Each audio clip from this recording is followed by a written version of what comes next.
কোনো উৎসব অনুষ্ঠানে বা নর্মাল বাড়িতে খাওয়ার জন্য আমরা তো প্রায় ছোলার ডাল বানাই। তো আজকে নিরামিষ ছোলার ডাল বানিয়েছিলাম।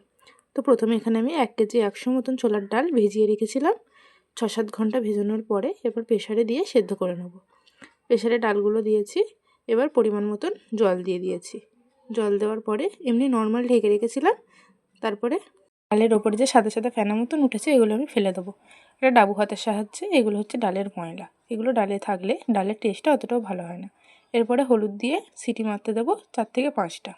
এরপরে কড়াইতে সাদা তেল গরম করে একটু ঘি দিয়েছি। এরপরে দিয়েছি নারকেল কুচি, একটু কিশমিশ আর কয়েকটা কাজু বাদাম। ভালো করে ভেজে তুলে নেব। এতক্ষণে ডালটাও সেদ্ধ হয়ে গেছে। ডালটা কিন্তু আমি বেশিক্ষণ সেদ্ধ করিনি। 4 থেকে 5টা সিটি দিয়েছি আর যতক্ষণ না নিজে থেকে ঢাকনাটা খুলছে ততক্ষণ রেখেছিলাম।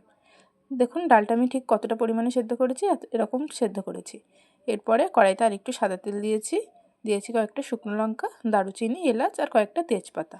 এরপরে একটু সাজিরা ফোড়নে দিয়েছি। তারপরে দিয়েছি একটু আদা বাটা। আর আদা বাটাটার আগে আমি একটু লবণ দিয়েছি, কারণ আদা বাটাটা তেলে দিলে প্রচণ্ড ছেটকায়। এরপরে দিয়েছি কয়েকটা কাঁচা লঙ্কা। তারপরে সেদ্ধ ডালগুলো আমি এর মধ্যে দিয়ে দিয়েছি।